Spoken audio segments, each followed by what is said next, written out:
Si vous pensez qu'aller à l'étranger résoudra tous vos problèmes, peut-être devriez-vous y réfléchir à nouveau.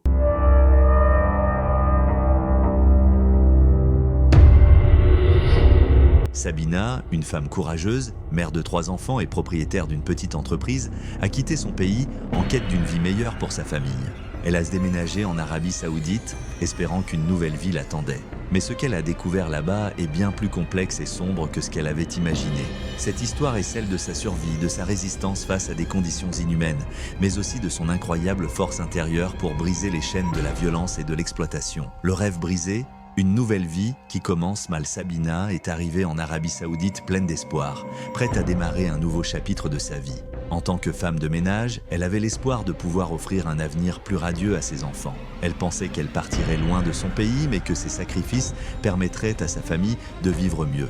Mais dès ses premiers pas dans cette nouvelle maison, les choses ont pris une tournure inattendue. L'homme qui l'a embauchée lui a expliqué qu'elle serait responsable de diverses tâches ménagères, nettoyer, cuisiner, prendre soin de la maison. Mais ce qu'il ne lui avait pas dit, c'est qu'elle devrait aussi s'occuper de la maison des chiens. Sabina, au départ perplexe, pensait qu'il s'agissait simplement de nourrir et de nettoyer les animaux. Mais bientôt, elle a réalisé que ce travail cachait une réalité bien plus tordue.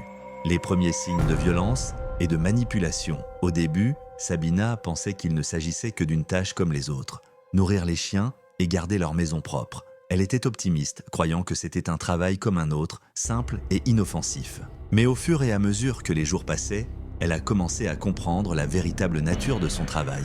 Un soir, l'homme lui a demandé de dormir dans la maison des chiens. Sabina n'a pas immédiatement compris ce qu'il voulait dire par là, pensant qu'il s'agissait juste d'un malentendu.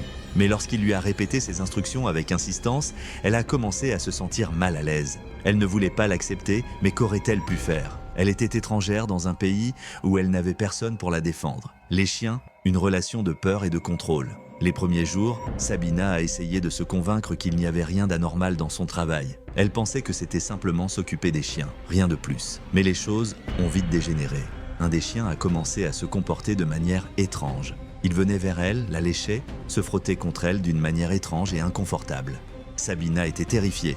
Elle ne savait pas quoi faire, ne comprenant pas ce qui se passait. L'homme, avec une indifférence glaciale, lui expliqua que les chiens avaient des désirs, tout comme les humains. Ils n'étaient pas simplement des animaux à nourrir et à soigner. Ils attendaient chez elle quelque chose de plus. Il lui a dit « Ces chiens ont aussi des désirs. Ils veulent te dormir avec toi, et plus si affinité. » Sabina ne pouvait pas croire ce qu'elle venait d'entendre. Comment une personne pouvait-elle imposer de telles choses à une autre ? Elle a essayé de lui faire comprendre qu'elle ne pouvait pas faire cela, que c'était inconcevable. Mais l'homme a insisté avec un sourire qui ne laissait aucun doute.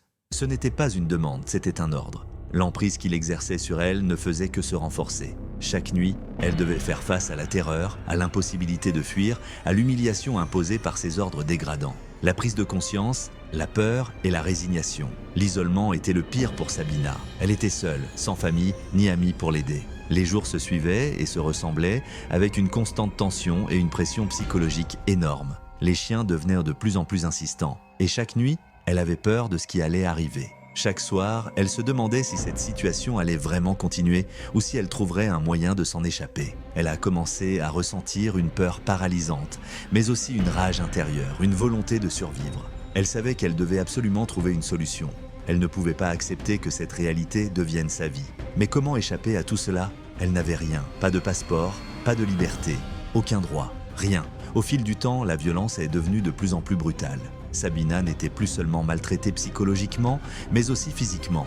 Son employeur la battait régulièrement, la menaçant de la renvoyer dans son pays dans un état de honte et de douleur. Chaque jour était une épreuve. Elle avait peur de tout, du moindre geste, du moindre mot. Elle a alors vécu des violences extrêmes, des humiliations publiques, des gifles, des coups. Chaque jour, elle se réveillait avec la peur au ventre. Mais malgré la douleur, elle n'a pas cédé. Chaque jour, elle trouvait un peu plus de force pour survivre. Elle a même été forcée de vivre dans des conditions inhumaines, enfermée dans des pièces sans air, privée de tout contact avec le monde extérieur. Pourtant, son esprit n'a jamais été brisé. Elle savait que chaque minute qui passait était une minute de plus vers la liberté. Elle devait juste attendre le bon moment et trouver une faille dans cette prison qu'ils avaient bâtie autour d'elle. La fuite, une stratégie de résistance et de courage. Un jour, après avoir subi une énième violence, Sabina a pris une décision radicale. Il était temps de fuir. Mais la fuite n'était pas simple. Elle n'avait pas de passeport, elle ne connaissait personne. Comment fuir dans un pays où elle était complètement isolée? Le plan semblait presque impossible. Mais Sabina savait que c'était sa seule chance de survie. Elle a utilisé sa ruse et a attendu un moment où son employeur serait absent. Ce jour-là, elle a rassemblé ses affaires, espérant pouvoir fuir sans se faire repérer. Mais une fois encore, la réalité l'a rattrapée. Elle a été attrapée avant de pouvoir quitter la maison, battue violemment, enfermée dans une pièce, sans air, sans espoir. Mais même là, Sabina n'a pas renoncé. Elle a promis qu'elle s'échapperait. Elle attendait son heure, patientait, sachant que chaque jour de plus était une étape vers sa libération. La libération, une deuxième chance, et la rencontre avec les autorités. Le moment tant attendu arriva enfin. Un jour, après un ultime affrontement avec son employeur, Sabina réussit à s'échapper. Elle a pris son courage à deux mains et a fui vers les autorités. Là, elle a trouvé une oreille attentive. Les policiers l'ont écoutée, ont cru en son histoire et ont agi rapidement pour la protéger. Ils lui ont acheté un billet pour la Tanzanie et avec ce billet, elle est retournée chez elle auprès de sa famille. Mais elle n'a jamais oublié ce qu'elle avait vécu. La douleur, la peur, la souffrance, mais aussi la force de survivre. Le courage de tenir bon face à l'inhumanité. L'histoire de Sabina est une histoire de survie, de courage et de détermination. Elle nous rappelle que l'esprit humain, aussi brisé soit-il, peut se relever. Elle a survécu à ce qui semblait insurmontable. Et son histoire, aussi difficile à entendre soit-elle, doit être partagée. Pour que jamais personne n'oublie les épreuves que traversent certaines personnes dans l'ombre, et pour que nous sachions tous que l'espoir et la dignité sont des forces incommensurables, même dans les pires conditions. Avez-vous vécu une histoire similaire ? Si oui, venez témoigner dans les commentaires ci-dessous. Partagez votre expérience, votre force, pour que personne ne se sente seul dans ces épreuves. Comme celle de Sabina ensemble, faisons entendre ces voix qui méritent d'être écoutées. Abonnez-vous sans attendre pour découvrir d'autres récits aussi puissants, car chaque abonnement nous aide à continuer ce travail essentiel.